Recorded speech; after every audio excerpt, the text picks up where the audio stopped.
நல்ல ஆண்டவரே, நீங்களோடு பேசும் இயேசுவின் நாமத்தில் பிதாவே, ஆமென். அல்லேலூயா. இந்த மாதத்திலே நாம் தியானிக்கிற வார்த்தையை எடுத்து வாசிப்போம். மத்தேயு 7:7. கேளுங்கள், அப்பொழுது உங்களுக்கு கொடுக்கப்படும், தேடுங்கள், அப்பொழுது கண்டடைவீர்கள், தட்டுங்கள், அப்பொழுது உங்களுக்கு திறக்கப்படும். இன்றைக்கு கழிந்த வாரத்தில் பார்த்தோம், கேளுங்கள் அப்பொழுது உங்களுக்கு கொடுக்கப்படும். இன்றைக்கு பார்க்க போகிறோம், தேடுங்கள் அப்பொழுது கண்டடைவீர்கள். அல்லேலூயா. எத்தனை பேர் கொஞ்சம் தெளிவாயிட்டீங்களா? கொஞ்சம் பிரிஸ்கா, கொஞ்சம் உங்களை கொஞ்சம் உற்சாகப்படுத்திடுங்க. கொஞ்சம் நல்ல கர்த்தருடைய வார்த்தையை கேட்க ஆயத்தமா இருங்க. ஒரு 40 நிமிஷம். ஆமென். 40 நிமிஷம் கர்த்தருடைய வார்த்தையை கேட்பேன். குறித்த நேரத்தில் முடியும். தேடுங்கள் அப்பொழுது கண்டடைவீர்கள் என்று ஆண்டவர் சொன்னார். எப்பொழுது நாம் ஒரு தேடுவோம்? ஒரு பொருளை எப்பொழுது தேடுவோம்? இழந்து போனால் தேடுவோம், தவறவிட்டால் தேடுவோம். ஆண்டவர் சொல்றாரு, இழந்து போனதை, தவற விட்டதை தேடுங்கள், அப்பொழுது கண்டடைவீர்கள் என்று சொன்னார். அல்லேலூயா. இழந்து போனதை தேடி கண்டுபிடிக்கும் இடம் எது என்று பார்க்கும் பொழுது ஜெப அறை. கர்த்தருடைய பிள்ளைகள் கவனிக்கணும். நீங்க அதிகமா பைபிள் தியானத்துல கீழே குனிஞ்சு பார்த்துட்டு இருக்க கூடாது. இழந்து போனதை தேடி கண்டுபிடிக்க கூடியதான இடம் ஜெப அறை.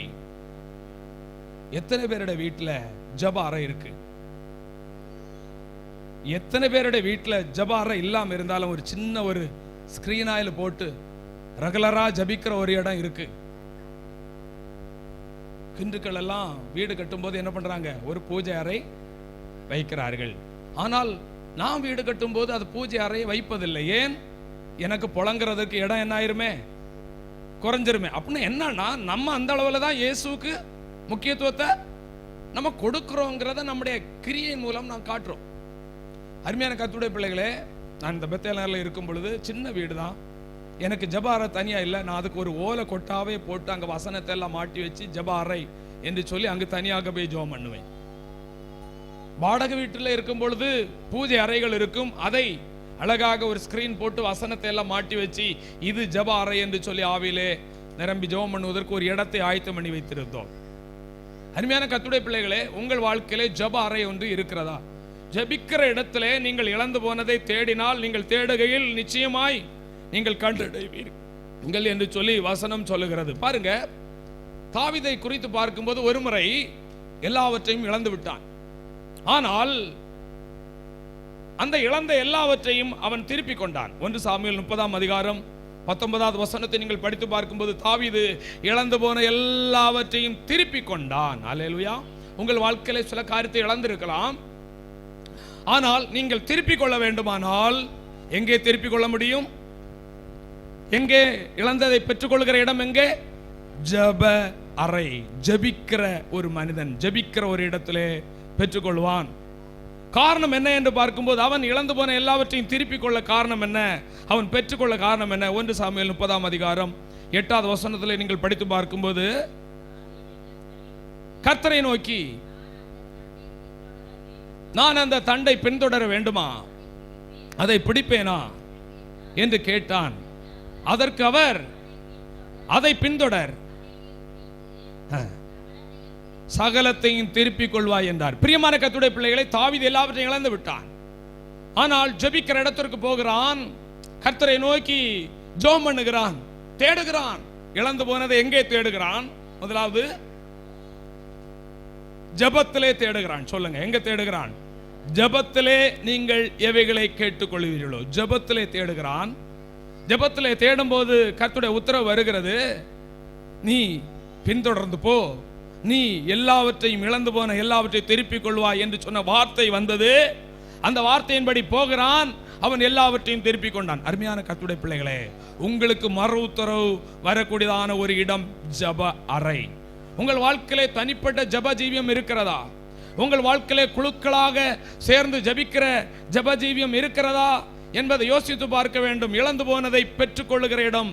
நீங்கள் வெறுமனே தேடினால் அது கிடைக்காது.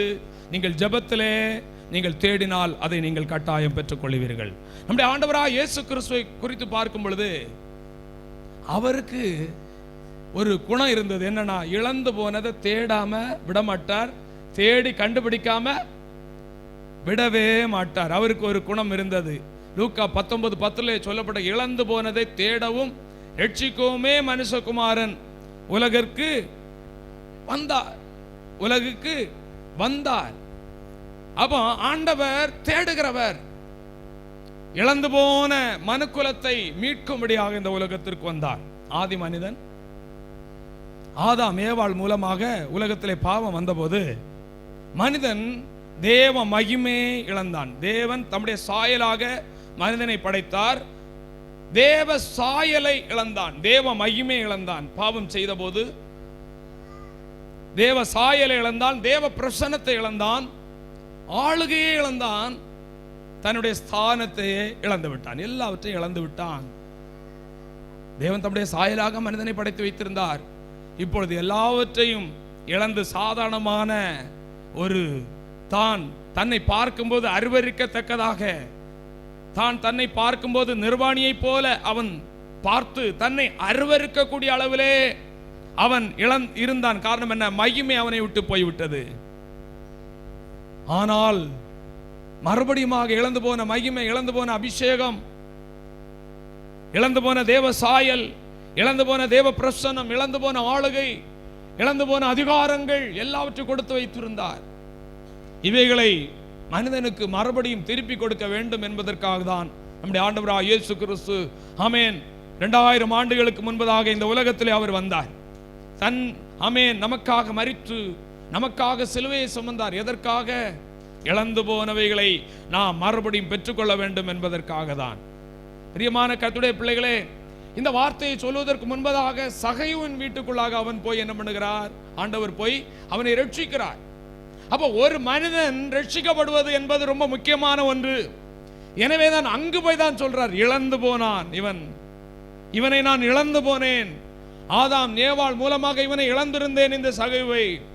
இப்பொழுது இழந்து போனதை தேடவும் ரட்சிக்குமே நான் வந்தேன், இவனை ரட்சித்தேன் என்று சொல்லுகிறார். அல்லேலூயா. அதே அதிகாரத்தில் நீங்கள் படித்து பார்க்கும்போது ஆண்டவர் சொல்றார், ஒருவனுக்கு 100 ஆடுகள் இருந்தால் ஒரு ஆடு காணாமல் போனால், ஆனால் அதை தேடி கண்டுபிடிக்கிற நல்ல மேய்ப்பனாக நமக்கு இருக்கிறார் நம்முடைய ஆண்டவர். ஒன்றுதானே போகட்டும். அல்லேலூயா, ஸ்தோத்திரம். அதே போலதான், அதே குணத்தோடு தான் இந்த உலகத்தில் இருக்கக்கூடியதான, சபையில் இருக்கக்கூடியதான மாம்சமும் இரத்தத்தையும் உடைய மேய்ப்பர்கள் கூட ஒரு ஞாயிற்றுக்கிழமை ஆராதனைக்கு ஒரு ஆடு வரவில்லை என்றால் கர்சனை உள்ளவர்களாக இருப்பார்கள். 2வது ஆராதனைக்கும் அடுத்த வாரமும் அந்த ஆடு வரவில்லை என்றால் ரொம்ப கர்சனை உள்ளவர்களாக இருப்பார்கள். ஏன்? ஆடுக்கு கையும் காலும் முறிந்து போய்விட்டதோ. உடனே தேடி வீட்டுக்கு போவார். என்ன ஆனது? எழுந்திரு, கர்த்தர் உன்னை சுகமாக்குறார் என்று சொல்லி மறுபடியும் அவனை தட்டி எழுப்பி ஆலயத்தில் கொண்டு வந்து நிறுத்துகிறவர். கரங்களை உயர்த்தி ஆண்டவர், நம்முடைய ஆண்டவர் இழந்து போனதை தேட வந்தார். நாமும் ஒரு நாள் இழந்து போயிருந்தோம். நம்முடைய ரட்சிப்பை இழந்து போயிருந்தோம், அபிஷேகத்தை இழந்து போயிருந்தோம், ஆளுகை இழந்து போயிருந்தோம், அதிகாரத்தை, வல்லமையை, ஆமீன், எல்லாவற்றையும் இழந்து போயிருந்தோம், தேவ பிரசன்னத்தை இழந்து போயிருந்தோம். ஆனால் நம்மை தேடி வந்த தேவன் இன்றைக்கும் இப்படிப்பட்டதான இழந்து போன நிலையிலே இருக்கக்கூடிய மக்களை தேடிக்கொண்டே இருக்கிறார். உங்கள் குடும்பத்திலே சிலரை நீங்கள் இழந்திருக்கிறீர்கள். உங்கள் குடும்பத்திலே சில ஆவிக்குரிய வாழ்க்கையிலே நீங்கள் சில காரியங்களை இழந்திருக்கிறீர்கள். ஜெப ஜீவியத்தை இழந்திருக்கிறீர்கள், தேவ அன்பை இழந்திருக்கிறீர்கள், தேவ அபிஷேகத்தை இழந்திருக்கிறீர்கள். ஆமென். இவைகள் எல்லாம் ஆண்டவர் மறுபடியுமாக உங்களிடத்தில் தேடிக்கொண்டிருக்கிறார். உங்களுக்கு ஆண்டவர் அதை மறுபடியும் திருப்ப தரும்படியாக அவர் வாஞ்சை உள்ள தேவனாய் இருக்கிறார். அருமையான கர்த்தருடைய பிள்ளைகளே, அவர் இழந்து போனதை அப்படி விட்டு விடுகிறவர், தேடுகிறவர்.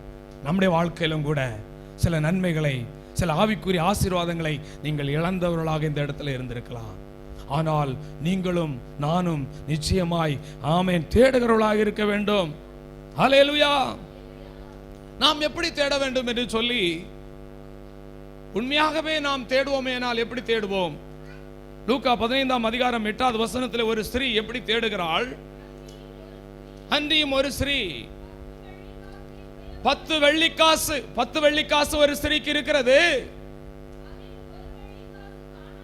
அதில் ஒரு வெள்ளிக்காசு காணாமல் போனால் விளக்கை கொளுத்தி வீட்டை பெருக்கி அதை கண்டுபிடிக்கிற வரைக்கும் ஜாக்கிரதையாய் தேடாமல் இருப்பாளோ? அல்லேலூயா. பிரியமான கர்த்தருடைய பிள்ளைகளே, உங்கள் காதுகளில் இருந்து அடிக்கடி என்ன கலந்து விடும்? என்ன கலந்து விடும்? முடியா? திருக்காணி, அப்படிதானா? திருக்காணியா முறுக்காணியா? ஏதோ ஒரு ஆணி, திருவாணி தெருவாணி, ஏதோ ஒரு ஆணி. அல்லேலூயா. கர்த்தர் நல்லர். சிலருக்கு மூக்கில் இருந்து, நம்ம ஆட்கள் அதிகமாக கிறிஸ்தவங்க மூக்குத்தி போட மாட்டாங்க, மேக்சிமம் போடக்கூடாது. அல்லேலூயா. அது நான் பொதுவாக நமக்கு அசம்பிளி சகாட்டில் நம்ம மேக்சிமம் இந்த காரியங்கள் நம்ம சொல்லுவோம்.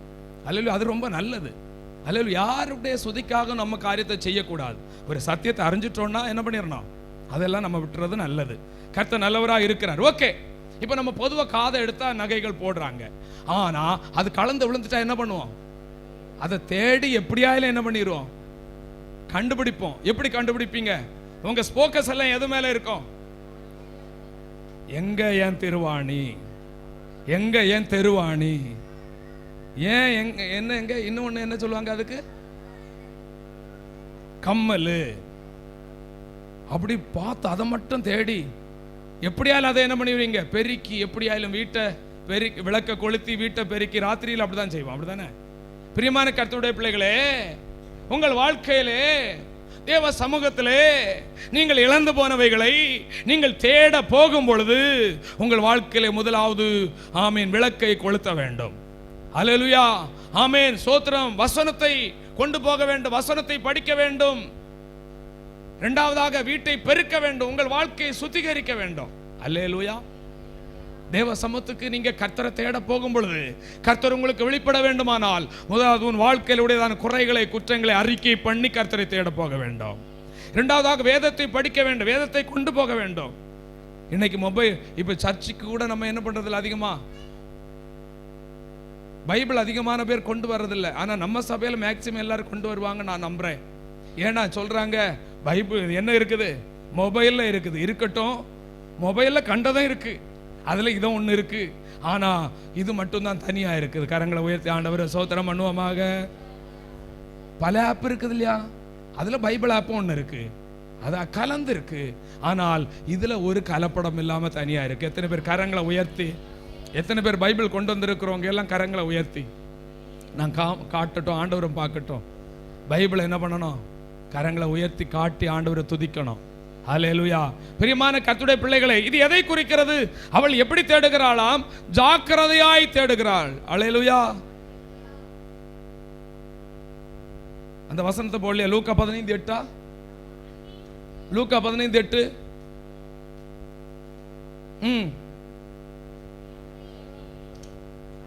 விளக்கை கொளுத்தி வீட்டை பெருக்கி அதை கண்டுபிடிக்கிற வரைக்கும் ஜாக்கிரதையாய் தேடுவாள். அப்போ உங்க வாழ்க்கையில எதையோ ஒன்று இழந்துட்டீங்க. ஆதியில கொண்டிருந்த அன்பை இழந்துட்டீங்க, ஜெப ஜீவியத்தை இழந்துட்டீங்க, பரிசுத்த ஜீவியத்தை இழந்துட்டீங்க, சபை ஆராதனையை விட்டுவிட்டீர்கள், ஜெப ஜீவியத்தை விட்டுவிட்டீர்கள், உங்கள் வாழ்க்கையோட பரிசுத்த ஜீவியத்தை விட்டுவிட்டீர்கள் என்றால் அதை எப்படி தேட வேண்டும்? ஜாக்கிரதையாய் தேட வேண்டும், கவனமாய் தேட வேண்டும். தேடி நீங்கள் கட்டாயம், அப்படி தேடினால் நீங்கள் கட்டாயம் கண்டுபிடிப்பீர்கள். கரங்களை உயர்த்தி. அருமையான கர்த்தருடைய பிள்ளைகளே, நீங்கள் தேடி முதலாவது கண்டுபிடிக்க வேண்டும் என்று கர்த்தர் விரும்பு. கர்த்தரை சித்தமானால் இந்த வாரத்திலும் அடுத்த வாரத்திலும் தேடுவதை குறித்து நாம் பார்க்க போகிறோம். இன்றைக்கு முதலாவதாக ஒரு காரியத்தை தேட வேண்டும். அதை மட்டும்தான் இன்றைக்கு நாம் பார்க்க போகிறோம். அதற்குரிய நேரம் தான் நமக்கு இருக்கும். ஒரு காரியத்தை தேட வேண்டும். என்ன காரியத்தை தேட வேண்டும்? முதலாவது கர்த்தரை தேட வேண்டும். அல்லேலூயா. ஒரு ஆமென் சொல்லுங்க, ஒரு அல்லேலூயா சொல்லுங்க. அல்லேலூயா, அல்லேலூயா, அல்லேலூயா. ஆமென். ஆவி உயிர் வந்துச்சா? ஆமென். ஆமா, யாக்கோபுடைய ஆவி உயிர்த்ததா தன்னுடைய மகனை கண்டபோது. அல்லேலூயா. நம்முடைய ஆவி இப்போ கொஞ்சம் உயிர்த்திருக்கு நான் நம்புறேன். இன்னும் ஒரு 1/2 மணி நேரம் செய்தி கேட்க இந்த ஆவி போதும் அப்படி நான் நம்புறேன். கர்த்தர் நல்லவராக இருக்கிறார். எங்க ஆவி எப்பவும் உயிர்த்துட்டு தான் இருக்கு. உங்க ஆவி எப்பவும் உயிரா இருக்கணும். அல்லேலூயா. கர்த்தரை தேட வேண்டும், கர்த்தரை தேட வேண்டும்.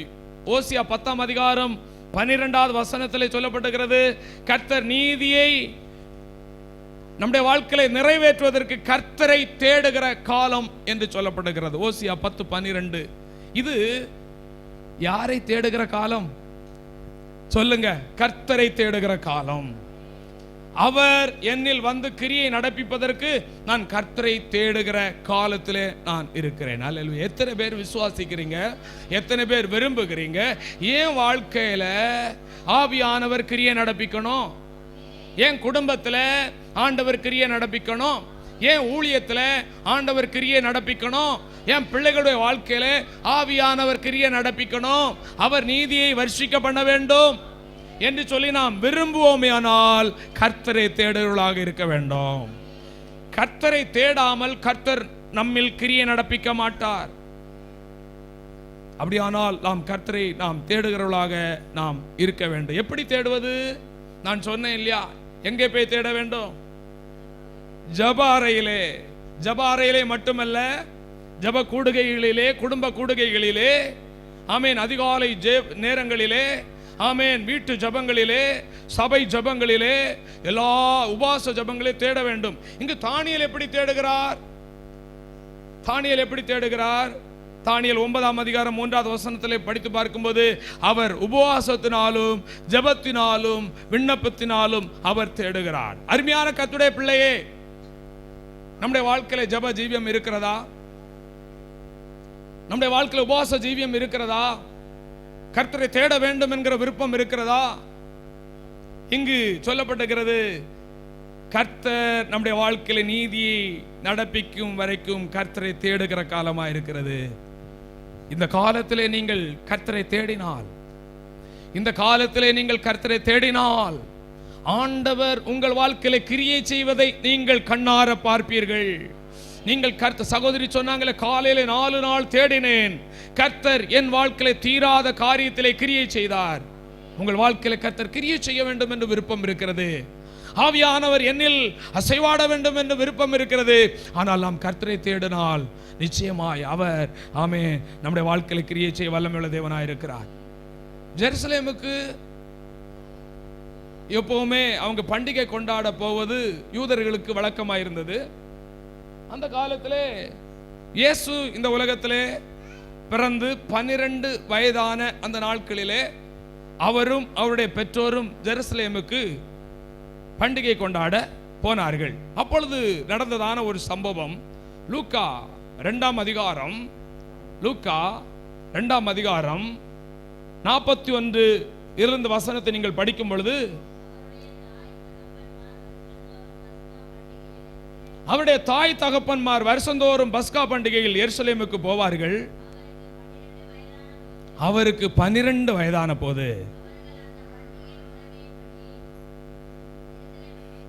12 வயசான போது முறைமையின்படி ஜெருசலேமுக்கு போனார்கள். பண்டிகை நாட்கள் முடிந்து திரும்பி வருகிற போது பிள்ளையாகிய இயேசு எருசலேமிலே இருந்து விட்டார். அவங்களுக்கு தெரியவில்லை. அவங்க நினைச்சாங்க, என்னுடைய பிள்ளை இயேசு பிரயாணக்காரருடைய கூட்டத்திலே இருப்பார்கள், கூட்டத்தோடு கூட்டம் ஒருவர் இருப்பார் என்று சொல்லி நினைத்தார்கள். பிரயாணம் பண்ணு எல்லாரிடத்திலும் தேடினார்கள். இயேசுவை என்ன பண்ணினார்கள்? தேடினார்கள், காணவில்லை. உங்கள் வாழ்க்கையில இதுவரையும் நீங்கள் இழந்து போன காரியத்தை தேடி இருக்கலாம், ஆனால் தேடினதை நீங்கள் காணாமல் இருக்கலாம். அல்லேலூயா, ஆமென். ஆனால் மறுபடியும் இவர்கள் என்ன பண்ணார்கள்? காணாதனாலே அவரை தேடிக்கொண்டே ஜெருசலேமுக்கு திரும்பி போனார்கள். அல்லேலூயா. தேடி தேடி பார்த்தாங்க, உறவின் முறையாரிடத்துல தேடி பார்த்தார்கள், கூட்டத்திலே தேடி பார்த்தார்கள். தேடி தேடி தேடி தேடி சோர்ந்து போய், இப்பொழுது நான் தேடுகிற இடம் ஒரு இடம் உண்டு, அது ஜெருசலேம் என்று அவர்கள் அறிந்தார்கள். ஜெருசலேம் என்றால் சபையை குறிக்கிறது. சபைக்கு போகிறார்கள், அங்கு தேடுகிறார்கள். அங்கே அவர் இருந்தார். 3 நாளைக்கு முன்பு அவர் தேவாலயத்தில் போதகர் நடுவில் உட்கார்ந்திருக்கவும், அவர்கள் பேசுவதை கேட்கவும், அவர்களை வினாவும் கண்டார்கள். அல்லேலூயா. இயேசுவை இழந்தார்கள். இன்றைக்கு அநேக கர்த்தருடைய பிள்ளைகள் இயேசு இல்லாத வாழ்க்கை வாழ்ந்து கொண்டிருக்கிறார்கள். பேரளவிலே ஒரு கிறிஸ்தவர்களாக, இயேசுக்கும் தங்களுக்கும் ஒரு சம்பந்தமே இல்லை.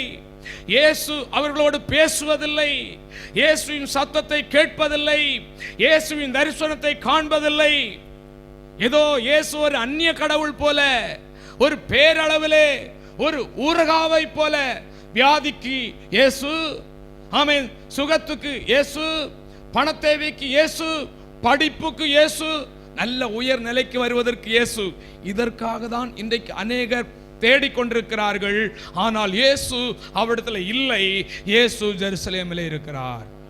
ஜெருசலேமுக்கு வருவதற்கு விருப்பமில்லை. தேவ சமூகத்திலே வந்து கண்ணீர் விட்டு கதறி, ஓ இயேசுவை எப்படியாயிலும் நான் பார்க்க வேண்டும் என்று தேடுவதற்கு விருப்பமில்லை. எப்படியாயிலும் கரிசனையோடு விளக்கை கொளுத்தி வீட்டை பெருக்கி இயேசுவை தேடி நான் எப்படியாயிலும் கண்டடைய வேண்டும் என்கிற விருப்பம் இல்லை. ஆனால் இயேசுவின் தாயாருக்கு இழந்து போன இயேசுவை எப்படியாயிலும் கண்டடைய வேண்டும் என்று சொல்லி அவர்கள் பிரயாணம் கஷ்டப்பட்டு ஜெருசலேமுக்கு போகிறார். அங்கு அவர் இருக்கிறார். அல்லேலூயா, அல்லேலூயா. அருமையான கர்த்தருடைய பிள்ளைகளே, உங்கள் வாழ்க்கையிலே இயேசுவை காண வேண்டுமானால் ஒரு வாஞ்சை வேண்டும். இயேசுவை காண வேண்டுமானால் ஒரு தாகம் வேண்டும். இயேசுவை காண வேண்டுமானால் ஆமென் சோதர ஒரு விருப்பம் வேண்டும், ஒரு தியாகம் வேண்டும். இயேசுவை காண வேண்டுமானால் பிரயாணப்பட வேண்டும். அந்த காலங்களிலே சபைகள் ஆங்காங்கு இருக்கும். இயேசுவை காண வேண்டும் என்று சொல்லி அரை மணி நேரத்துக்கு முன்னாடியே ஆலயத்தில் போய் முழங்கால் படுகிற காலம் மாறி இன்றைக்கு இயேசு என் பேரளவில் இருந்தா போதும்பா, நான் ஒரு பேரளவில் ஒரு கிறிஸ்தவனா இருந்தா போதும், இயேசுடைய சத்தம் எனக்கு கேட்க வேண்டாம், இயேசு என்னோடு பேச வேண்டாம், இயேசுவின் முகத்தை நாம் காண வேண்டாம் என்று சொல்லக்கூடிய இந்த கடைசி காலத்திலே ஒரு சன்னதிகள், இப்படிப்பட்டதான மாறுபாடான சன்னதிகள் உள்ள இந்த உலகத்திலே வாழ்ந்து கொண்டிருக்கிற காலத்திலே அருமையான கர்த்தருடைய பிள்ளையே, கர்த்தர் நமக்கு சொல்லுகிற வார்த்தை இது கர்த்தரை தேடுகிற காலமாயிருக்கிறது. ஒரு அலையிலே செலுத்த மாட்டீங்க. எத்தனை பேருக்கு கர்த்தரை தேடணும், கர்த்தருடைய சத்தத்தை கேட்கணும், ஆமென், கர்த்தருடைய முகத்தை பார்க்கணும், எத்தனை பேருக்கு விரும்புகிறீங்க? அல்லேலூயா, அல்லேலூயா. நல்ல ஒரு அல்லேலூயா செலுத்துங்க. அல்லேலூயா, அல்லேலூயா. இயேசுதான் நமக்கு நிரந்தரமானவர், நிரந்தரமான சொத்து, நிரந்தரமானவர் கர்த்தர் தாங்க. அல்லேலூயா. எங்கே தேடுவேன் நான், எங்கே தேடுவேன், எங்கே தேடுவேன் நான், எங்கே தேடுவேன், என் நேசரேசுவை நான் எங்கே தேடுவேன், என் நேசரேசுவை நான் எங்கே தேடுவேன். உன்னதநாதரே ஆயன் உத்தமனேசரே, உன்னதநாதரே ஆயன் உத்தமனேசரே, உன்னத அன்பாலே ஆயன் உள்ளம் ஒருகுதே, உன்னத அன்பாலே ஆயன் உள்ளம் ஒருகுதே. எங்கே தேடுவேன் நான், எங்கே தேடுவேன், எங்கே தேடுவேன் நான், எங்கே தேடுவேன், என் நேசரேசுவை நான் எங்கே தேடுவேன். என்னே ஒரு தாகத்தோடு தேடுங்க.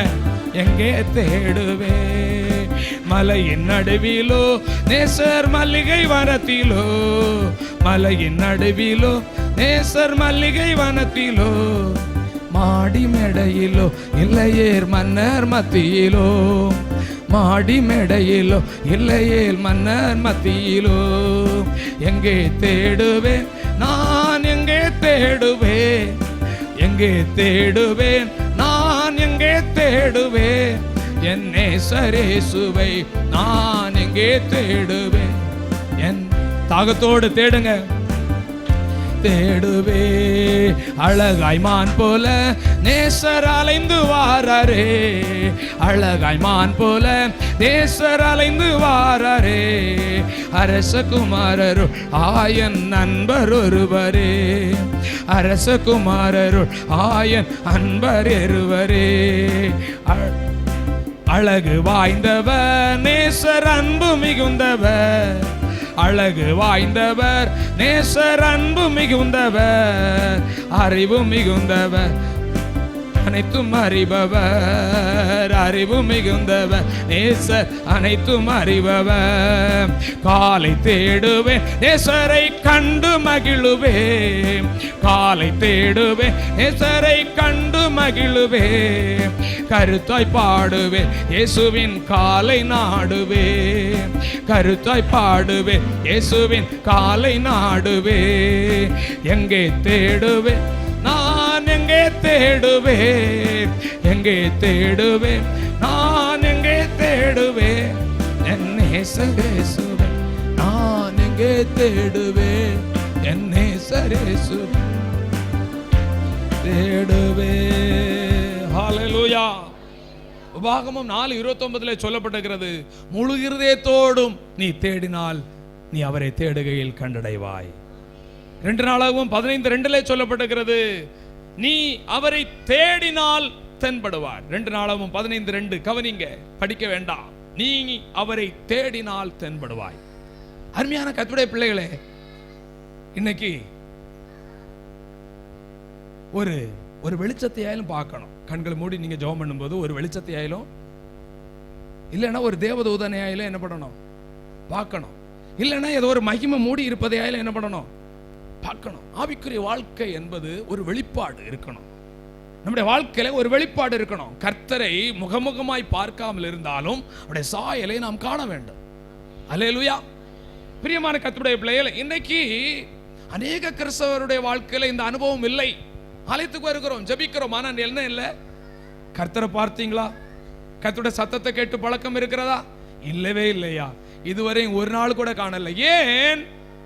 நம்முடைய வாழ்க்கையில என்ன இல்லை? நான் ரட்சிக்கப்பட்ட நாட்களில வெளி இடங்கள் இருக்கும். அந்த வெளி இடங்கள்ல போய் 1 மணி நேரம் பிரசங்கத்தை சொல்லியிருப்பாங்க. 1 மணி நேரம் ஜெபம் பண்ணா நீ இயேசுவை பார்க்க முடியும்னு அன்னைக்கு எங்க பிரசங்கி மாதிரி சொல்லி கொடுத்தாங்க. அப்ப இந்த வாலிப நான் இருக்கும் பொழுது நான் என்ன பண்ணுவேன்? வெளியில போய் கண்ணை மூடி நடந்து 1 மணி நேரம் ஜெபம் பண்ணுவேன். ஜெபம் பண்ணிட்டு கண்ணை திறந்து பார்ப்பேன், இயேசு இருப்பாரா? கண்ணை திறந்து இப்படி மேல பார்ப்பேன், இயேசு மேல இருப்பாரா? கண்ணை திறந்து இங்க பார்ப்பேன், இயேசு இருப்பாரா? ஏன்? தாகம். இன்றைக்கு நம்முடைய வாழ்க்கையில அதனால்தான் இயேசுவை ஒரு நாள் நான் கண்டேன். அல்லேலூயா. அருமையான கர்த்தருடைய பிள்ளை, நம்ம ஏன் காணல? நம்முடைய வாழ்க்கையில அதெல்லாம் நமக்கு விருப்பம் எல்லாம் ரெண்டாவதா போயிடுச்சு. உலக விருப்பம், உலக காரியம், உலக ஸ்நேகம் தான் நமக்கு ஃபர்ஸ்டா இருக்கு. இதெல்லாம் ரெண்டா போயிட்டு. அல்லேலூயா. முதலாவது கர்த்தரை நீங்கள் விரும்பினால், நீ முழு இருதயத்தோடு, முழு ஆத்மாவோடு, முழு பலத்தோடு, முழு மனதோடு தேடினால் நீ தேடுகையில் கண்டடைவாய். தேடினால் உனக்கு தென்படுவார். இங்கேதான் இருக்கிறார். எத்தனை பேர் விசுவாசிக்கிறீங்க? நீ தேடினால். ஆராதனையில நான் கர்த்தரை தேடணும். ஆராதனை நேர் ரொம்ப முக்கியம். ஆராதனை நேர் ரொம்ப முக்கியம். ஆராதனை நேரத்தில் ஆவியானவர் அசைவாடுகிற நேர் ரொம்ப முக்கியம். நம்ம பாடணும் இல்லையா? அவருடைய சாயலை, தேவ சாயல் சபையில் தோன்றுதே, தேவர் நடுவில் இயேசு நியாயம் செய்கிறார். தேவ சாயல் சபையில் தோன்றுதே, தேவர் நடுவில் இயேசு நியாயம் செய்கிறார். சேவையே என் கம்பீர சேவை, தேவ சேவையே என் கம்பீர சேவை. தேவாவியில் நிறைந்து நானும் ஆடிப்பாடு, தேவாவியில் நிறைந்து நானும் ஆடிப்பாடுவேன். தேவசாயல், தேவசாயல் சபையில் தோன்றுதே, தேவ நடுவில் இயேசு நியாயம் செய்கிறார். கேளுங்க, தேவசாயல் சபையில் தோன்றுதே, தேவ நடுவில் இயேசு நியாயம் செய்கிறார். தேவ சேவையே என் கம்பீர சேவை, தேவ சேவையே என் கம்பீர சேவை. தேவாவியில் நிறைந்து நானும் ஆடி பாடுவேன், தேவாவியில் நிறைந்து நானும் ஓ ஆராதிக்க. வாய்களை தரீங்களா? பாடிடுவோம், ஆராதிக்க கூடினோம். ஆமென். வல்ல இயேசு நம் தேவ, வல்ல இயேசு நம் தேவ, நம் தேவ. அல்லேலூயா. ஆமென். தேவ சேவையே என் கம்பீர சேவை. கர்த்தருக்கு ஊழியத்தை செய்கிறது போல மேலான ஒரு அனுபவம் இல்லை. சில வேளைகளில் நினைத்தது நடக்காம இருக்கலாம், ஆனா கர்த்தருக்கு ஊழியம் செய்வது மேன்மை. அல்லேலூயா. கழிந்த நாள் பிள்ளைகளுக்கு எக்ஸாம் எழுதுகிற பிள்ளைகளுக்கு ஒரு கூட்டம் நடந்தது. அப்போ அந்த பாஸ்டர் வந்து கேட்டார், நீ எதுக்கு நல்லா படிக்கிறேன்னு கேட்டா நிறைய பிள்ளை சொல்லிச்சு, நான் பணம் சம்பாதிக்கணும். ஒரு பிள்ளைக்கு வாயில இருந்து கூட நான் ஊழியத்தை தாங்கணும்னு சொல்லவே இல்லை. ஊழியத்தை தாங்கணும், நான் பணத்தை சம்பாதிச்சு ஊழியத்தை கட்டணும், கர்த்தருடைய ராஜ்யத்தை கட்டணும் ஒன்றும் சொல்லலை. நான் என்ன பண்ணணும்? பணம் சம்பாதிக்கணும். அப்ப இன்னைக்கு எதை விதைச்சு வச்சிருக்கிறோம்? இன்னைக்கு பிள்ளைகளுடைய பிஞ்சு நெஞ்சில பணம் பணம் பணம் பணம் பணம் பணம். பேதுருட்ட கொண்டு வாங்க, இந்த பணத்தை எல்லாம் கொண்டு கொடுத்து எனக்கு வெள்ளமே வேணும். சீமோன் வந்து கேட்கிறான், இந்த வெள்ளம் வேணும், உன் பணம் உன்னோட நாசமா போட்டு. அருமையான கர்த்தருடைய பிள்ளைகளே, நம்ம சம்பாதிக்கிற பணம் கர்த்தருடைய ராஜ்யத்தை கட்டத்துக்கு பயன்படணும். நம்முடைய தசம பாகத்தை கர்த்தருக்கு கொடுக்கணும். அதை நீங்க வஞ்சித்து வைக்க கூடாது. அது உங்களுக்கு அதிகாரமே இல்லை. எத்தனை பேர் விசுவாசிக்கிறீங்க? கர்த்தருக்குரியதை கர்த்தருக்கு கொடுக்கணும். அல்லேலூயா, ஸ்தோத்திரம். அப்படி கொடுத்தால் கணக்கு வைத்து உங்களுக்கு அதை விட அதிகமாக கொடுத்து அவர் உயர்ந்திருப்பாரே தவிர உங்களை கையேந்த இறக்க அவர் விடவே மாட்டார். அல்லேலூயா. எத்தனை பேர் விசுவாசிக்கிறீங்க? அருமையான கர்த்தருடைய பிள்ளைகளே, நாம் பிஞ்சு நெஞ்சில எல்லாம் படிப்பு பணம் இதை தான் விதைத்து வைத்திருக்கிறோம். கர்த்தரை விட்டு விட்டோம். கர்த்தரை தேடுவது, கர்த்தர் தான்ப்பா உனக்கு முக்கியம்னு சொல்லி கொடுக்கிறத விட படிப்பு பணம், படிப்பு பணம். படிப்பு தேவை. அந்த படிப்பு எதற்கு பயன்பட வேண்டும்? கர்த்தருடைய ஊழியத்துக்கு பயன்பட வேண்டும். படித்தவர்கள் மத்தியிலே சுவிசேஷம் சொல்வதற்கு இந்த படிப்பு பயன்பட வேண்டுமே தவிர பணம் சம்பாதிக்கணும் நினைச்சவங்க எல்லாரும் பணம் சம்பாதிச்சாங்களா? பணம் சம்பாதிப்பதற்குரிய பலனை கொடுக்கிறவர் கர்த்தர் என்பதை அருமையான பிள்ளைகள் மறந்து விடவே கூடாது. அல்லேலூயா. முயற்சி பண்ணி எல்லாரும் மேல வருவதில்லை. கர்த்தருடைய கிருபை இல்லாமல் ஒருவரும் உயர்த்தப்படுவதும் இல்லை. எத்தனை பேர் விசுவாசிக்கிறீங்க? அடிப்படை தத்துவத்தை, அடிப்படை பேசிக்க அருமையான கர்த்தருடைய பிள்ளைகள் அறிந்து கொள்ள வேண்டும். பெற்றோர், நீங்கள் உங்கள் பிள்ளைகளுக்கு எதை விதைத்துக் கொண்டிருக்கிறீர்கள்? கர்த்தருக்கு பயப்படுகிற பயத்தையா? கர்த்தரை தேடுகிறதை குறித்து விதைத்துக் கொண்டிருக்கிறீர்களா? இல்லை, உலகத்தில் இருக்கிற கண்டதை விதைத்துக் கொண்டிருக்கிறோமா? நாம் பிள்ளைகள் கெட்டு போவதற்கு நாம் யார் காரணமாய் கொண்டிருக்கிறோம் என்பதை யோசித்து பார்க்க வேண்டும். அருமையான கர்த்தருடைய பிள்ளைகளே, கர்த்தரை தேட வேண்டும். இரண்டாவதாக நீதிமொழிகள் 8:17 சொல்ல, அதிகாலையில் தேடுகிறனை கண்டடைவான். ஒரு நாள் ரட்சிக்கப்பட்ட ஆரம்ப காலத்தில் இந்த சென்னைக்கு வந்து கொஞ்ச நாள் ஆண்டவரை விட்டு வழி விலைக்கு போயாச்சு. ஆனால் அதற்கு முன்பதாக பார்க்கும் பொழுது ரட்சிக்கப்பட்ட ஆரம்ப நாட்கள் ஊழியக்காரங்க சொல்லுவாங்க, அந்த காலத்தில் அதிகாலையில் ஜெபிக்கணும்னா அன்னைக்கு எல்லா வீடுகளிலும் என்ன சத்தம் கேட்கும்? நீங்க தெருக்களிலே நடந்து போனால் அன்றைக்கு எல்லா வீடுகளிலும் என்ன சத்தம் கேட்கும்? உங்களுக்கு தெரியாது, ஜெப சத்தம் கேட்கும். இன்னைக்கு எல்லா வீடுகளையும் நடந்து போனா கொரட்டை சத்தம் கேட்குது. என்ன சத்தம்? எத்தனை மணிக்கு? அப்படிதானே? 6 மணிக்கு மேல கொரட்டை விட்டு தூங்குறவங்க நிறைய பேர் இருக்குமா? அல்லேலூயா. ஒரு நாள் ரோந்து வரணும், எல்லா வீட்டையும் தட்டி எழுப்பி. கான்ஃபரன்ஸ் கால் ஜெபம் எல்லாம் இப்ப இல்லை. நீ கொஞ்ச நாள் தெரியாம நீங்கள் நினையாத நாளிலே மனுஷகுமாரன் வருவார், ஆதலால் நீங்களும் ஆயத்தமாயிருங்கள். ஒரு வசனம், நீங்கள் நினையாத நாளில் ஊழியக்காரர் வந்து வீட்டை தட்டுவார், அங்கு கொரட்டை சத்தம் கேட்கும். அல்லேலூயா. அன்னைக்கு வீடுகளை என்ன சத்தம் கேட்டுச்சு? 5 மணி 5:30 மணிக்கு கை தட்டி என்ன பண்ணுவாங்க? பாடுவாங்க. இன்னைக்கு என்ன கேட்குது? கொரட்டை சத்தம். இன்னும் பல வீடுகளை காலையில் எழுந்தவுடனே என்ன சத்தம் கேட்குது? டிவி சத்தம் கேட்குது, மொபைல் போன்ல உள்ள சவுண்டு கேட்குது. அருமையான கர்த்தருடைய பிள்ளைகளே, இப்போ இதை கேட்ட உடனே விருப்பம் எப்படியாலும் காலையில் ஜெபிக்கணும். அப்ப ஜெபிக்க முடியாது. காலையில் எழுந்து ஜெபிக்கிறதுங்கிறது நீங்க நினைச்சது போல ரொம்ப சவால், ரொம்ப கஷ்டம். நானும் அப்படிதான் காலையில் எப்படியாலும் ஜெபிக்கணும். ஒரு நாள் ஜெபிக்கிறேன், 10 நிமிஷத்துக்கு மேலே என் ஜெபம் போக மாட்டேங்குது. ரட்சிக்கப்பட்ட ஆரம்ப காலம் என்னமோ தெரியல, அந்த 10 நிமிஷம் ஜெபத்தை ஆண்டவர் கனப்படுத்திட்டார். படுத்துட்டேன். எனக்குன்னு ஒரு தனியாக ஒரு கட்டில் போட்டு கொடுத்துருந்தாங்க ஊர்ல, அதுல அந்த இடத்துல நான் படுத்துட்டேன். அப்போ கொஞ்ச நேரம் படுத்த உடனே நான் தூங்கல. அப்படியே ஒரு தரிசனத்தை பார்க்கிறேன். அப்படியே ஒரு பரிசுத்த ஆவியானவர் என்ன பண்றாரு? புறா இயேசுவ புறா வந்து அபிஷேகத்தை போல ஒரு புறா வருது, என்ன வந்து தொடுது. என்ன வந்து தொட்ட உடனே நான் அபிஷேகத்தில் நிரம்பிட்டேன். கை எல்லாம் உயர்ந்து அபிஷேகத்தில் நிரம்ப ஆரம்பிச்சிட்டேன். எனக்கு தெரியல என்ன ஆண்டவரே, புறா வருது, என்ன தொடுது, என்ன தொட்ட உடனே கரண்ட் சாக்கான ஒரு படுக்கையிலே கிடந்து அல்லேலூயா ஆவியின் அபிஷேகத்தை பெற்றேன். இப்பொழுது ஒரு தரிசனத்தை நான் பார்க்கிறேன். ஒரு பாதாளத்துக்கு போகிறேன். அங்கு எருமை மாடுகளும் நிறைய மிருகங்கள் இருக்கிற. என்ன ஆண்டவரே என்று கேட்டபோது, இதுதான் உலகம், இந்த உலகத்துக்கு நீ போகிறாய் என்று சொன்ன. நான் ரொம்ப பயந்தேன். ஆண்டவர் உடனே ஆண்டவர் எனக்கு வெளிப்பட்டார். அங்கு ஆண்டவருடைய முகத்தை நான் கண்டேன். ஆண்டவர் அங்கிருந்து வெளிச்சத்தை அவர் தம்முடைய கையை இப்படி நீட்டி அவருடைய வெளிச்சத்தை என் மேல் வீச செய்தார். அது மட்டுமல்ல, ஆண்டவர் அங்கு பேசினார். நீ பயப்படாதே, நான் உன்னோடு இருக்கிறேன் என்று சொன்னார்.